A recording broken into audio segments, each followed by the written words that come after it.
Oh my gosh, are you ready?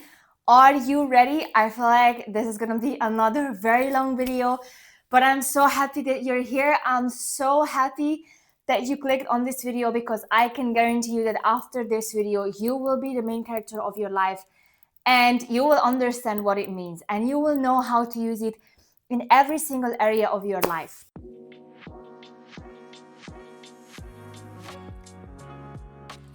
Hi everyone, welcome back to my channel.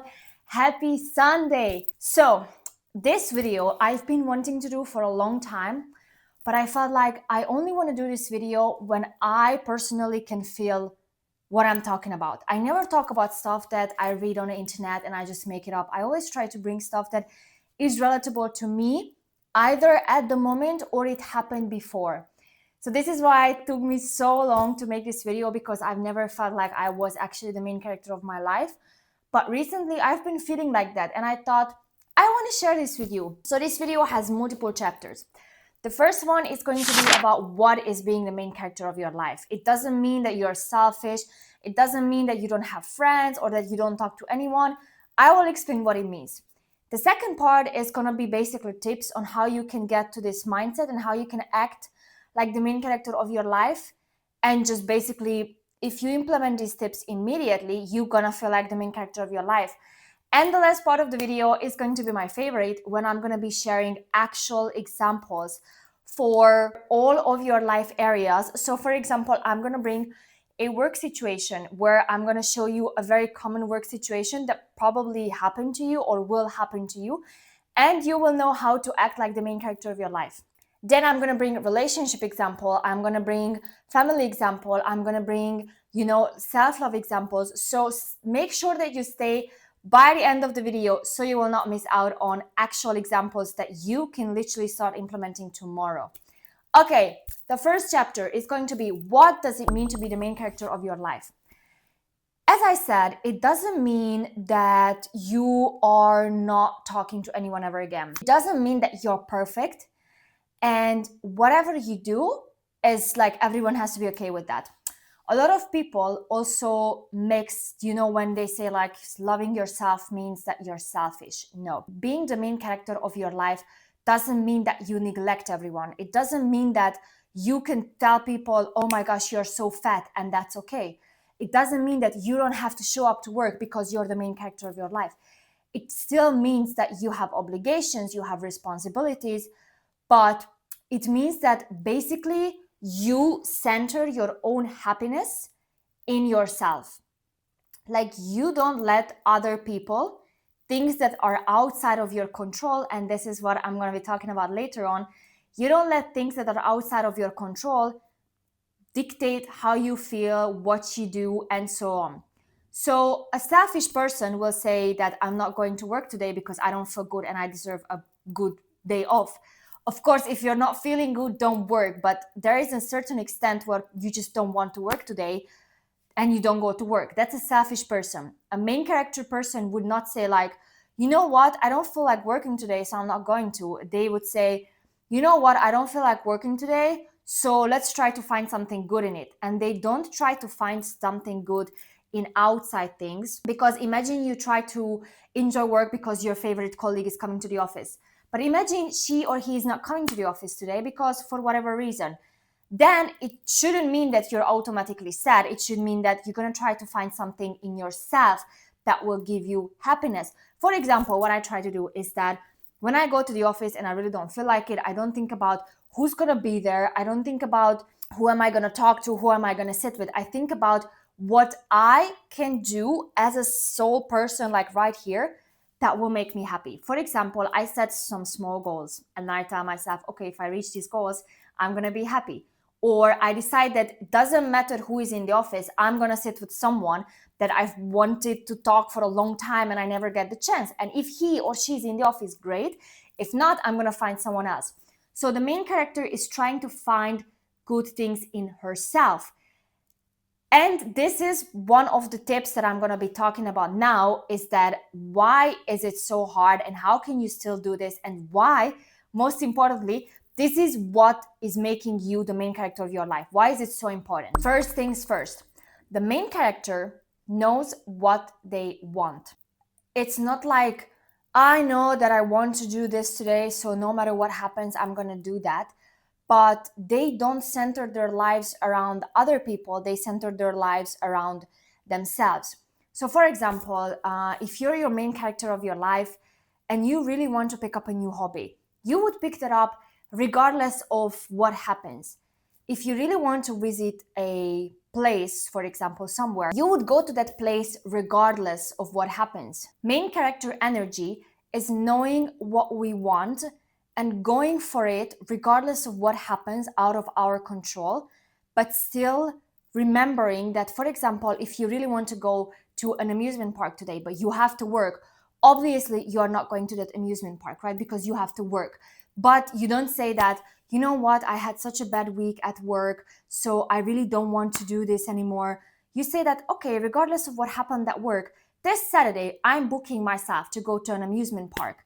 So they know what they want and they get it, but not at an expense of their responsibilities, not at an expense of their obligations, but still try to, they don't think about that. Yeah, but my friends are having an outing somewhere where I don't really want to go, but I also don't go to the amusement park because I feel guilty. No, you want to go to amusement park, go to the amusement park. You want to pick up a new religion, pick up a new religion, regardless of what people tell you. The second thing is a main character energy. Oh, this is my favorite, is they realize what is in their control and what is not. I personally have always been the person that wanted to control everything. I like to know what happens here and there. I like to know how people act with me. I like to know what people think. But then I realized that it was literally driving me crazy. You know, when, for example, someone at work is acting distant with me, and I was like, why are they acting distant? What did I do? What happened? And then I realized it's not in my control how you act towards me. You can act distant towards me because you don't like me, because you have a bad day, because you're distant to everyone, because that's solely your personality. I cannot control that, but what I can control is if I'm letting your behavior affect me, or if I'm letting your behavior define my worth. And this is where the main character energy thinks about it and says, it's not going to define my worth because I cannot control that. Another example is, for example, if you're in a relationship and your partner is like talking to someone from the opposite gender, and that makes you feel uneasy. I was like this for a long time, where I was like, why is that girl texting my boyfriend? Why is she doing that? Why is she doing that? And I realized, as long as my boyfriend is acting normal, respecting our relationship, I cannot control how many times that girl is texting him. I cannot control what she does.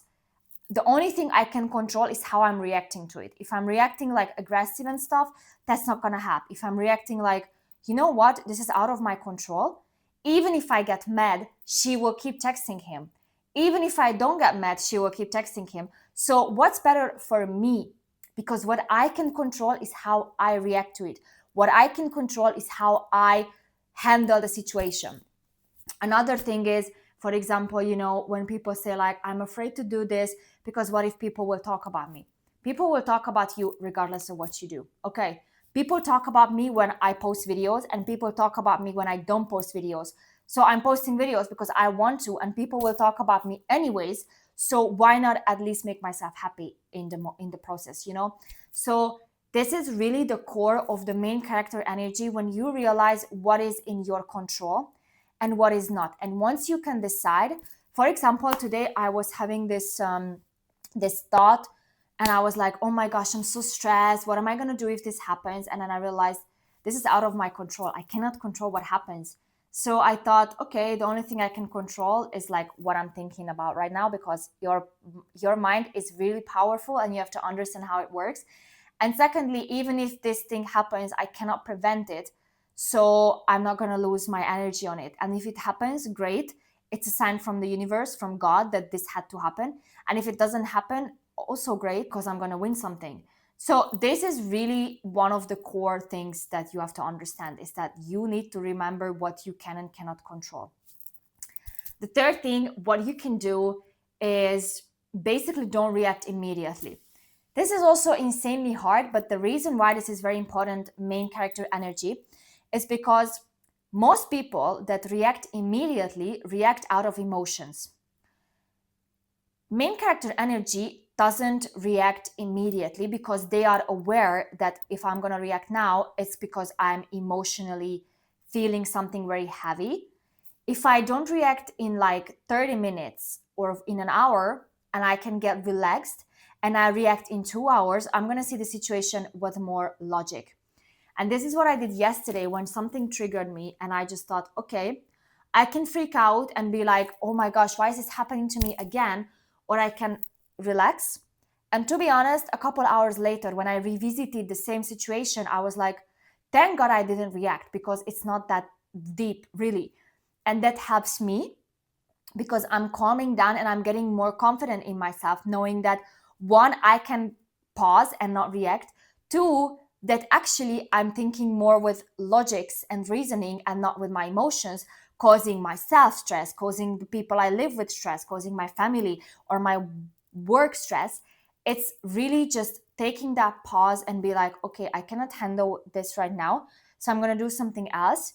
And once I'm a bit chill, I'm going to come back to it and then react to it. And once you come back, and if you think when you come back and feel like, you know what, this really actually bothers me, then you can bring it up with the person that you want to talk to or with yourself. If it doesn't bother you, let it go. Okay, like just let it go. But you need this pause to realize that, yeah, actually, I needed to relax.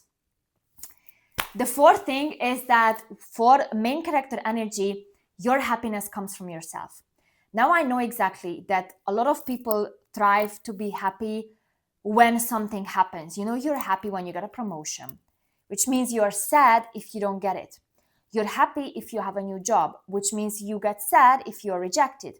You're happy if your partner compliments you, which means you feel sad or unseen if they don't.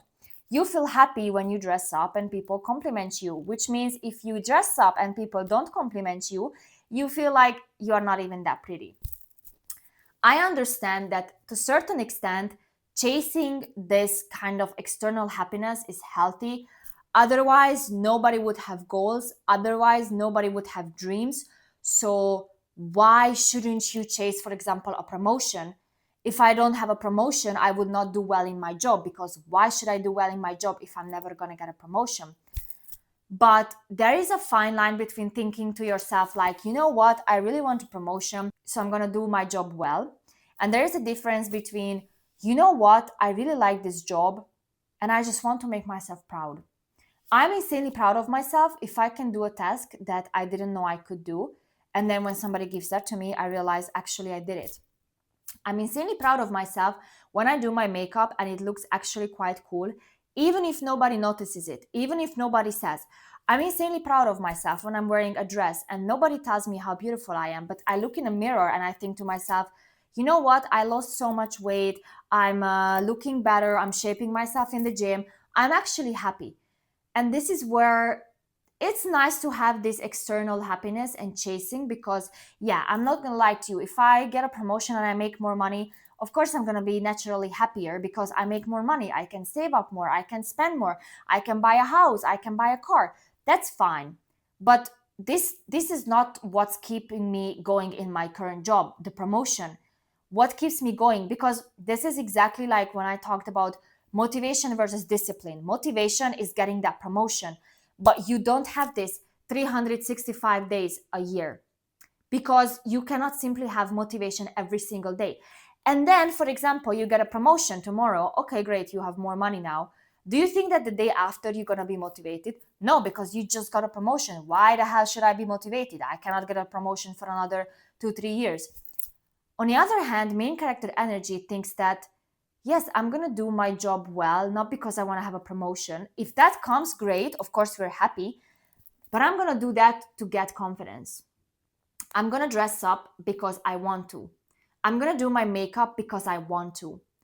I'm not going to wear makeup because I want to. I'm going to drink this today because I want to. I'm going to eat that because I want to. It's about what I want. And why do I want that thing? Because I want it, not because I'm going out with this dude, so I'm going to learn how to do my makeup. No, do it for yourself. I'm going to go into therapy because my family thinks that I have some issues. No, do it for yourself. It's nice to do it for other people, but this is where your issue comes from. If you do it for other people and they don't notice for whatever reason, or they don't say anything, they don't even acknowledge it, then to be honest, why did you do that for? A lot of times in my job, somebody gave me a task. And usually, because I was an intern, people that gave me tasks were always like super high on a corporate ladder. So I felt always like, oh my gosh, I have to impress them. Oh my gosh, if I do this task well and they're going to see that, they're going to be like, wow, she can do that. So I always put so much pressure on myself. And I was like, yeah, it's going to be amazing. And then they saw my task and they were like, great, thanks, next one. And I was like, wait, that's it? Like, what do you mean? Great, thanks. I worked my ass off on this task, and that's the only thing you can say. And after a while, I shifted my mindset and I didn't think that, okay, I'm going to do this task well because I want them to notice me. I did that task because I thought to myself, if I do this task, I'm going to be so freaking proud of myself for doing that. And once I shifted this mindset and I started doing everything like that, I felt so much better, because even if they didn't say like, yeah, you're amazing, thank you so much, I still felt insanely nice because I knew that I could not do this task. And when I did it, I was freaking happy. And I was insanely like, oh my gosh, I'm so proud of myself.